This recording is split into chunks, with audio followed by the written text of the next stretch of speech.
Hello students, this is Pooja Sharma, your science teacher, and we are going to study our new chapter motion, and in which we have covered topics of displacement and distance. और उसको अब हम detail में देखेंगे आज distance और displacement को. So displacement जो है, अब इसको थोड़ा सा हमने डेफिनेशन को देख लिया था लास्ट टाइम कि डिस्टेंस क्या होते हैं और डिस्प्लेसमेंट क्या होते हैं. जो शॉर्टेस्ट डिस्टेंस को कवर्ड करता है उसे कहते हैं डिस्प्लेसमेंट, जो कि डायरेक्शन एंड मैग्नीट्यूड दोनों को डिफाइन करता है, जबकि डिस्टेंस जो है वो ओनली मैग्नीट्यूड को डिफाइन करता है, वो डायरेक्शन नहीं बताता. तो उसको हम थोड़ा सा डिटेल में देखते हैं. Displacement depends upon the direction in which the object is travelling. We have already said about this. So displacement is denoted by del x, या फिर इसको एस से भी सिंपल वे में एस से भी डिनोट कर सकते हैं. तो x जो डिस्प्लेसमेंट है is denoted by del x. Del x means क्या हो जाएगा, del x is equals to a del f minus x o. तो ये जो डेल का साइन है उसका मतलब क्या हो जाएगा, चेंज. जब भी हम किसी भी चीज को चेंज करना होता है तो हम डेल यूज करते हैं. Where x f is final position of an object. तो एक्स एफ क्या है यहाँ पर, final position of an object. मतलब जो भी फाइनल पोजीशन होगी ऑब्जेक्ट की उसे कहेंगे x f, sorry not del, x F.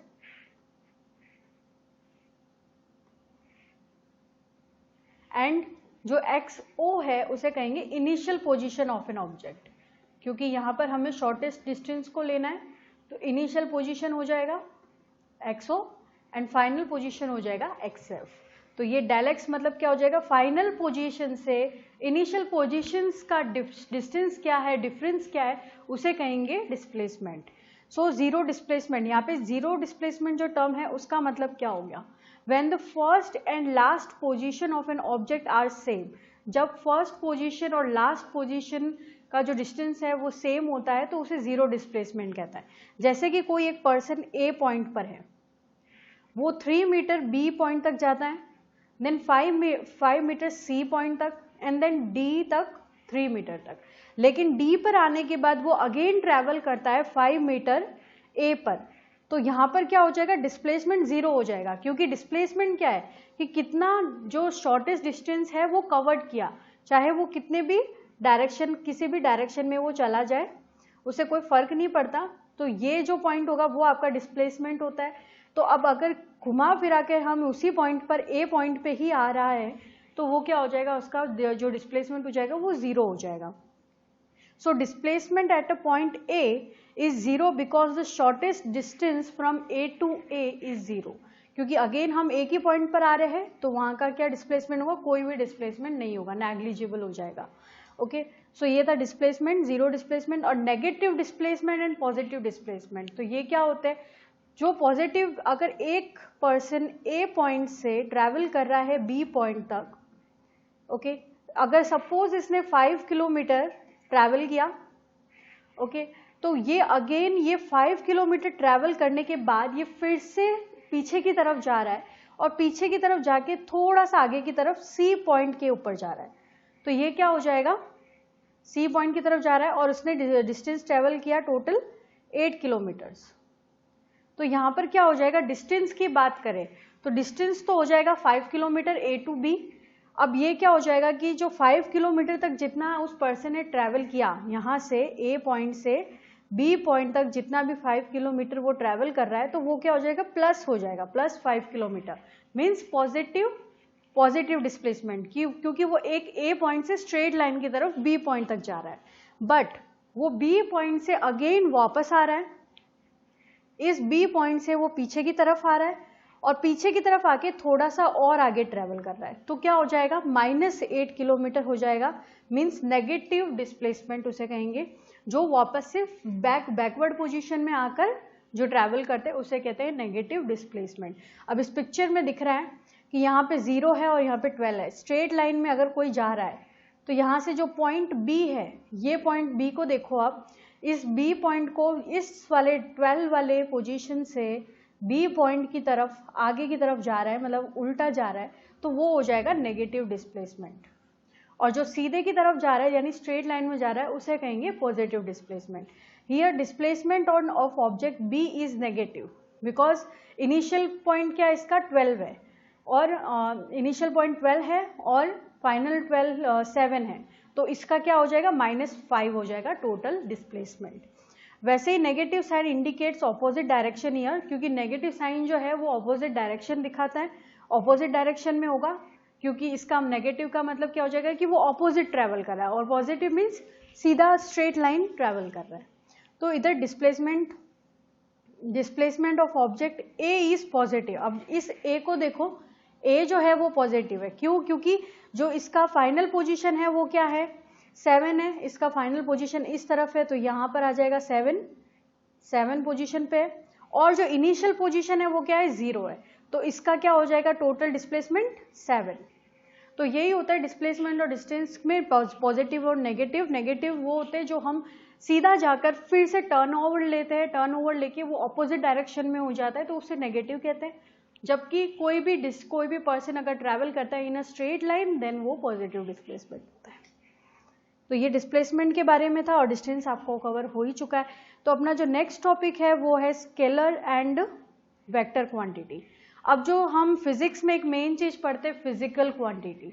इससे पहले थोड़ा सा डिटेल में हमको बता दूं कि फिजिकल क्वांटिटी क्या होती है, क्योंकि हम फिजिक्स पढ़ रहे हैं, तो फिजिक्स का मतलब होता है स्टडी ऑफ नेचर। तो जो भी हमारे नेचर में होता है फिजिक्स में, क्योंकि हम केमिस्ट्री में क्या पढ़ रहे थे, केमिकल्स के बारे में पढ़ रहे थे, रिएक्शंस के बारे में पढ़ रहे थे, और जहाँ बायोलॉजी की बात थी तो हम अपने बॉडी पार्ट्स, प्लांट्स, एनिमल्स, इनके बारे में पढ़ रहे थे। तो जो भी फिजिक्स की बात करते हैं, तो जो भी नेचर होता है हमारे सराउंडिंग्स में, उसकी बात करते हैं। जैसे कि कोई माइक, ये कैमरे में शूट हो रहा है, तो ये क्या हो रहा है, एक फिजिकल क्वांटिटी है। तो इस तरह से हम बहुत सारी फिजिकल क्वांटिटी फिजिक्स में पढ़ते हैं। तो फिजिकल क्वांटिटी जितनी भी लेंथ, टाइम, मास, इस तरह से जो भी क्वांटिटी होती है, तो वो सब क्या होती है, फिजिकल क्वांटिटी होती है। अब फिजिकल क्वांटिटी को मेनली दो में डिवाइड किया गया है, that is a scalar quantity and vector quantity. Force, जैसे कि फोर्स हो गया, तो ये सब क्या हो गया, आपकी फिजिकल क्वांटिटी है। अब जैसे आप इस पेन की बात करोगे, तो इस पेन, ये क्या एक फिजिकल क्वांटिटी है? नहीं, ये पेन जो है वो फिजिकल क्वांटिटी नहीं है, बट इसकी जो लेंथ है वो फिजिकल क्वांटिटी है, इसका जो मास है वो फिजिकल क्वांटिटी है, इसका जो वॉल्यूम होगा, हाइट होगी, वो फिजिकल क्वांटिटी होगी। तो फिजिकल क्वांटिटी वो होती है जिसको हम मेजर कर सकते हैं। All those quantities which can be measured are physical quantity. तो उसको हम डिटेल में करेंगे, scalar quantity and vector quantity, जो इसमें डिवाइड होती है length, mass, time, force, pressure, इस तरह की जो क्वांटिटीज है वो इन सब में कैटेगराइज हो जाती है। So scalar quantity and vector quantity. Scalar quantity जो होता है, scalar quantity has only magnitude. इसका मतलब क्या हो जाएगा, जैसे कि अब इस पेन की बात करें, तो इसको क्या है, हम मेजर कर सकते हैं, इसकी लेंथ को मेजर कर सकते हैं। तो वो स्केलर क्वांटिटी जो सिर्फ ओनली जिनका मैग्नीट्यूड होता है, मतलब जिसे मेजर किया जा सकता है, वो हो गए आपकी scalar quantity. But vector quantity क्या होता है, vector quantity has both magnitude and direction. जैसे हम डिस्टेंस और डिस्प्लेसमेंट को पढ़कर आए थे कि वो सिर्फ मेजरमेंट बताता है distance, and displacement magnitude and direction दोनों बताता है, मतलब वो मेजरमेंट भी बताता है प्लस डायरेक्शन भी बताता है। तो वो हो जाएगा आपका वेक्टर क्वांटिटी। तो जो डिस्टेंस है वो तो आपका है स्केलर क्वांटिटी, क्योंकि हमें उसमें क्या चाहिए, सिर्फ डिस्टेंस कितना कवर्ड हुआ, हमें फर्क नहीं पड़ता उससे कि उसमें कितना डिस्टेंस किस डायरेक्शन में जा रहा है। बट वेक्टर की बात करेंगे तो किस डायरेक्शन में वो जा रहा है, तो वो हमें पता चलेगा। जैसे कि कैरम बोर्ड हम खेलते हैं, तो कैरम बोर्ड में जब हम स्ट्राइक करते हैं तो उसमें पता चलता है कि इस डायरेक्शन में जा रहा है या उस डायरेक्शन में जा रहा है, तो वो क्या हो जाएगा, एक वेक्टर क्वांटिटी हो जाएगा। ठीक है, तो स्केलर क्वांटिटी में क्या क्या आ जाता है, आपके लेंथ, क्योंकि उसको आप मेजर कर सकते हो, area, volume, speed, mass, density, pressure, temperature, energy, entropy, work, power, तो ये सब क्या हो जाएगा, स्केलर क्वांटिटी हो जाएगा। बट जो वेक्टर क्वांटिटी में आपका डिस्प्लेसमेंट, डायरेक्शन एंड मैग्नीट्यूड दोनों बताएं, वो आपके हो जाएंगे vector quantity. Displacement, direction, velocity, acceleration, force, lift, drag, thrust, weight. अब फोर्स की बात करें तो 10 न्यूटन, फोर्स की जो यूनिट होती है न्यूटन, 10 न्यूटन से किसी भी दरवाजे को धक्का मार रहे हैं, ठीक है। अब किस डायरेक्शन में मार रहे हैं, वो आगे की तरफ कर रहे हैं या पीछे की तरफ डायरेक्शन में फोर्स कर रहे हैं, तो ये डिपेंड करता है कि डायरेक्शन किस तरफ है, तो वो आपकी हो जाएगी इसलिए वेक्टर क्वांटिटी। वैसे डिस्प्लेसमेंट आपको याद रखना है, क्योंकि डिस्प्लेसमेंट अभी हम पढ़कर आए कि डिस्प्लेसमेंट जो है वो डायरेक्शन एंड मैग्नीट्यूड दोनों बताता है, तो इसलिए वो क्या हो जाएगा, वेक्टर क्वांटिटी हो जाएगा, जबकि डिस्टेंस जो है वो आपकी हो जाएगी स्केलर क्वांटिटी। अब जैसे इस पिक्चर में दिख रहा है, जो स्पीड और वेलोसिटी की हम बात करें, स्पीड क्या होती है और वेलोसिटी क्या होती है, तो एक तरह से स्पीड एंड वेक्टर भी, स्पीड एंड वेलोसिटी भी हम ले सकते हैं एग्जाम्पल में स्केलर और वेक्टर का। स्पीड जो है वो स्केलर है।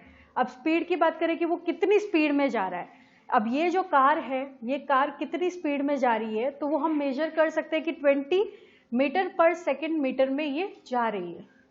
एक कार है 20 मीटर पर सेकेंड में ये जा रही है। अब इसकी स्पीड बताई गई है कि इतने स्पीड में ये जा रही है, बट किस डायरेक्शन में जा रही है इससे कोई मतलब नहीं होगा, तो वो हो जाएगा स्पीड आपकी स्केलर क्वांटिटी, क्योंकि वो डायरेक्शन नहीं बताता, ओनली मैग्नीट्यूड बताता। बट डिस्टेंस जब वेक्टर की बात करें तो वेलोसिटी जो है वो वेक्टर हो जाएगा, which means direction is also included. अब क्या हो जाएगा, जब वेलोसिटी की बात करें तो 20 मीटर पर सेकेंड में तो जा रही है, बट ये कितना डिस्टेंस कवर्ड कर रही है और किस डायरेक्शन में जा रही है, तो वेलोसिटी आपका वो हो जाएगा कि इसमें डिस्टेंस भी बता रहा है और क्या बता रहा है, डिस्प्लेसमेंट में बता रहा है कि मतलब किस डायरेक्शन में जा रही है और उसका मैग्नीट्यूड कितनी स्पीड में है वो, तो इट्स टेल्स द बोथ। तो यहाँ से हमको स्केलर क्वांटिटी और वेक्टर क्वांटिटी क्लियर हो जाएगा। इसके डिफरेंस देख लेते हैं कि डिस्टेंस और डिस्प्लेसमेंट में फर्क क्या है।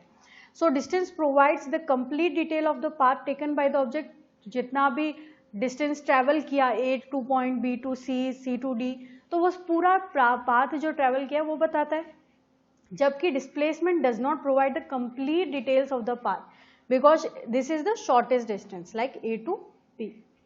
डिस्टेंस इज ऑलवेज पॉजिटिव, हमेशा पॉजिटिव होता है, पर distance displacement can be negative, positive और जीरो, क्योंकि अभी हम पढ़ के आए पॉजिटिव डिस्प्लेसमेंट जो कि सीधा ट्रैवल कर रहा है, नेगेटिव डिस्प्लेसमेंट जो कि टर्न बैक करके ऑपोजिट डायरेक्शन में जा रहा है, और zero displacement means same point पर ही आ जाता है, तो जो डिस्प्लेसमेंट होगा वो जीरो होगा।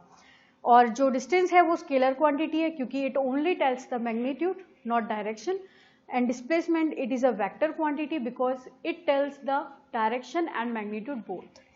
So distance between two points may not be unique, कोई भी uniqueness नहीं है उसके point में, but displacement between two points is always unique.